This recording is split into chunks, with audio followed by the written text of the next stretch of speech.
Jadi kelompok kami pada hari ini dalam rangka melaksanakan POC, Project of Collaboration, kami akan mempelajari tentang beberapa hal yaitu pengolahan kotoran ternak menjadi biogas, budidaya jamur tiram dan juga pembuatan es krim menggunakan buah naga. Dalam rekreasi edukatif kali ini dengan tema besar dari proyek ini adalah Involved in God's Purpose. Semat Kristen Gamaliel. Di mana sekolahnya? Di Jalan Insinyur. Oke, yang sudah silakan.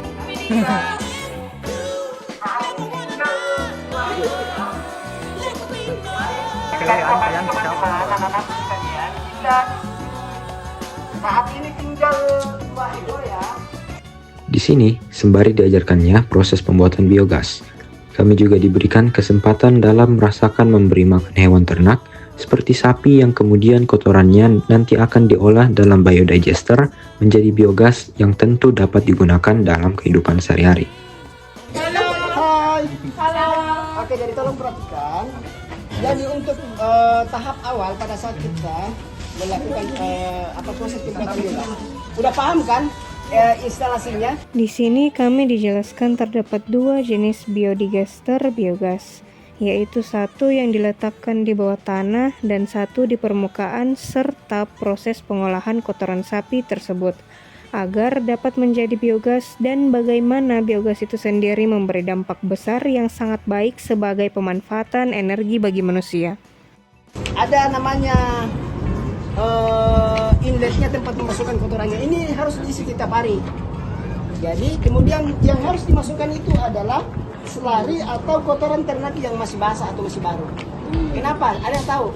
Kenapa harus baru? Biar fresh. Kami pun diberi penjelasan bahwa penggunaan kotoran ternak yang masih baru lebih baik karena mengandung lebih banyak bahan organik yang dapat diuraikan oleh bakteri penghasil metana atau metanogen. Kotoran yang lebih baru juga mengandung lebih banyak bakteri metanogen yang aktif, sehingga proses fermentasi dan produksi biogas menjadi lebih cepat dan efisien. Jadi tadi perbandingannya satu kotoran 2 air. Fungsinya apa? Supaya proses pada saat ini harus diaduk ya, diajarkan supaya dia mudah masuk. Jadi proses ini sangat sederhana dan masih manual.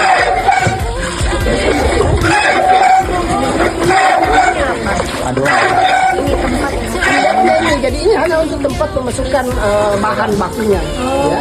Prosesnya di dalam ini kurang lebih 1 minggu ya, 5 sampai 7 hari.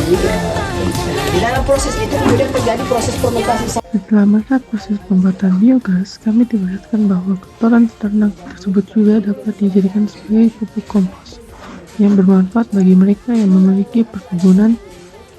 Kotoran tersebut diolah atau dicampurkan dengan jerami yang kemudian dikeringkan dan disaringkan hingga teksturnya menjadi seperti tanah, dan kemudian dimasukkan ke dalam karung dan siap untuk dijual.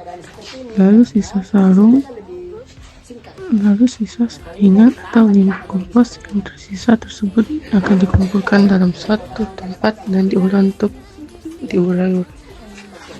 Setelah melihat proses pembuatan biogas, kami pun dibawa ke tempat pembudidayaan jamur tiram, di mana di sini kami dijelaskan bahwa jamur tiram adalah tumbuhan yang kaya akan nutrisi, mengandung protein, vitamin, dan mineral yang baik untuk kesehatan kita.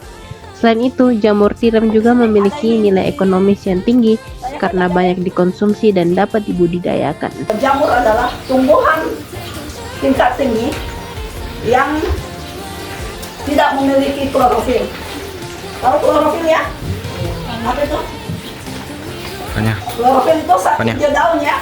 Jadi tanaman yang memiliki saat hijau daun dia pasti berfotosintesis.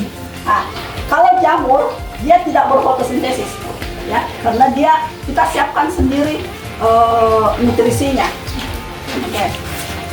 Jamur itu awalnya dia berada jamur ini kan habitatnya di hutan-hutan. Biasanya kalau hutan itu tumbuh di pohon-pohon yang berkayu. Di sini kami diberi penjelasan seputar cara penanaman jamur tiram hingga proses panennya, yaitu pertama, media tanam yang digunakan, serbuk gergaji, dedak, dan kapur pertanian. Backlog, media tanam steril dalam bentuk kantong plastik yang berisi bibit jamur. Kedua, syarat untuk dapat tumbuh, suhu 22-28 derajat Celcius pada fase inkubasi, dan 16-22 derajat Celcius pada fase pembentukan buah, kelembaban 60-70%. Ketiga, dan pada tahap panen, jamur tiram dapat dipanen saat mencapai ukuran optimal, biasanya 7-10 hari setelah tanam.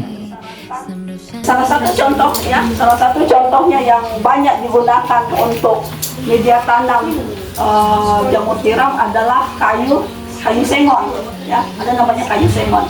Nah, kayu sengon itu mengandung selulosa, dia mengandung selulosa, hemiselulosa, dan juga lignin. Ini tiga bahan ini sangat baik sekali untuk pertumbuhan jamur tiram, ya. Nah, dengan komposisi, ya, untuk komposisinya tergantung dari umur tanaman, ya, umur tanaman yang diambil bagiannya, kemudian jenis bagian kayu bagian tanaman yang diambil, kemudian juga letak geografis kayu itu ditanam. Nah, kemudian komposisinya untuk kayu sengon ini, komposisinya untuk selulosa 40-50%, ya. Kemudian untuk hemiselulosanya 15-25, dan juga lignin sisanya, ya, sampai 25%. Nah, ini yang menjadi media tanam jamur tiram. Nah, untuk kita budidayakan, kita ambil, ya, serbuk gergaji, kemudian kita campurkan dedak, kemudian kita campurkan juga kapur pertanian, ya. Setelah itu dicampur, kemudian kita siram, kita ambilkan air, kita siram dengan air. Lalu kami pun masuk dalam pembelajaran terakhir pada kredit kali ini, yaitu pembuatan es krim dari buah naga dengan bahan yang sangat mudah untuk kita dapatkan. Kami diberikan penjelasan secara di mana alat yang kita perlukan adalah: yang pertama, wadah tempat mencampur bahan; kedua, timbangan untuk menimbang semua bahan; yang ketiga, sendok sebagai alat bantu pengaduk bahan; keempat, sudek alat bantu mengaduk; kelima, kompor untuk memanaskan cairan es krim. Lalu masuk pada tahap pembuatan es krim, yaitu Timbang bahan sesuai takaran. Haluskan buah naga dengan blender atau mixer dengan menggunakan air dan susu kental manis. Masak dengan api kecil, lalu tambahkan gula pasir, susu denko 1 bungkus, sedikit garam dan vanili, lalu aduk terus sampai meletup-letup. Tuangkan ke wadah atau cup, lalu dinginkan. Kemudian dibekukan selama malam atau minimal 5 jam.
Check